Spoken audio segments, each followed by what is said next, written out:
When you own a business, you need to prove what you can do. Building an all-out race car doesn't show the customer what they can do though. But Richard Garcia of Dyno-Comp has managed to build one of the fastest, reliable and best looking time attack cars using almost nothing but off-the-shelf items and keeping street car manners. Hi, my name is Richard Garcia. I'm the owner of Dyno-Comp, located in Scottsdale, Arizona. And this is our 2007 WRX STI time attack car. I'd like to introduce you to our Dyno-Comp crew.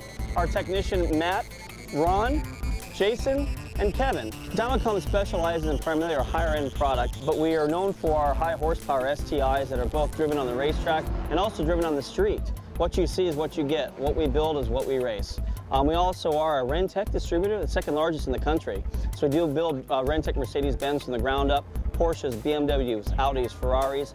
We have a 3-service bay and an in-house all-wheel drive dyno from Australia called a Dyno Dynamics.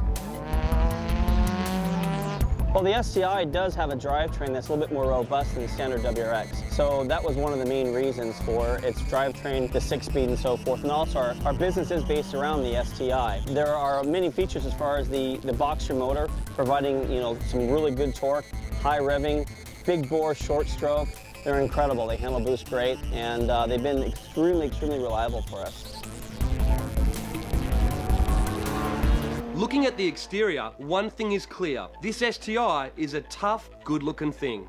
Aero aids come courtesy of APR, with a carbon GT wing, aero mirrors, and rear diffuser. Dyno-Comp custom modified the front bar with brake and oil cooler ducting and a huge front under tray.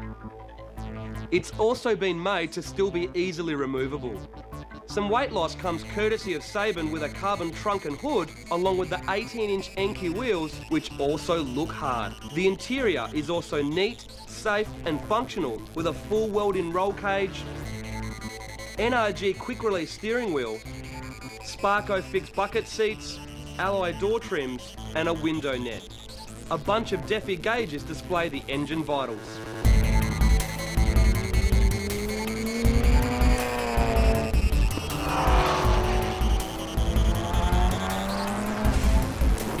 My philosophy has always been keep it simple. Stick with what you know that works right, and it'll work for you all the time.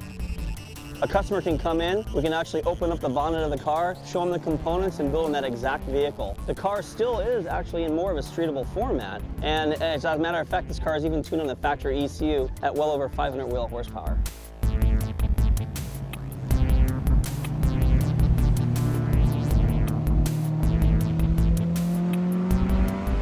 Being an agent for Cosworth and APS, combined with their high quality, meant Richard was always going to use their parts.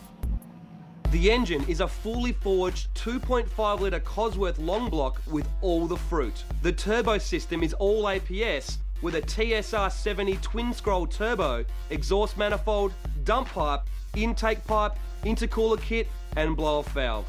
The wastegate is a teal item and the exhaust is from JIC. 800cc injectors sit in Aeromotive fuel rails controlled by one of their regs. Fuel comes from the Aeromotive pump and controller in the boot, which draws from the custom surge tank.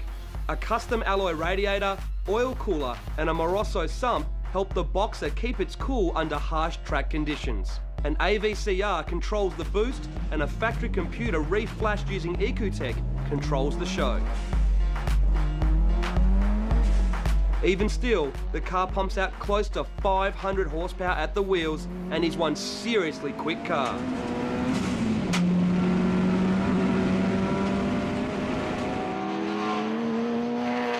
Being that we're still tuning down the factory ECU, we've increased the diameter of the mass airflow sensor from 65 millimeters to 80 millimeters. A lot of the events that when we were running in the modified class, not unlimited, modified class with the same exact setup, it actually required you to drive it from the hotel to the racetrack.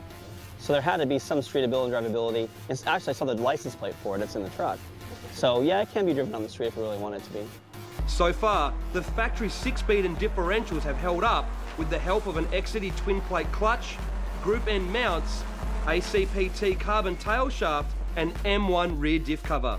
The factory brakes were ditched though, in favour of Brembo GT 8-piston calipers with 355mm rotors up front, and 4 piston items clamping 328mm rotors at the rear.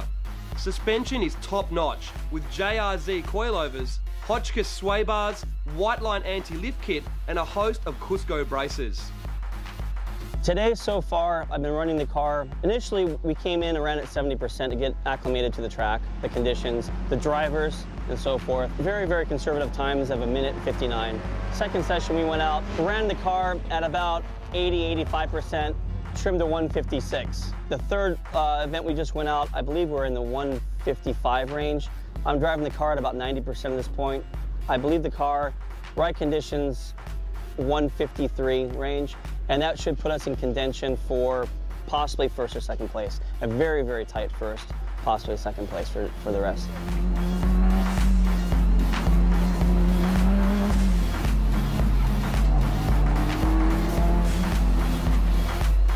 With all the right support gear, the car pumps out lap after blistering lap.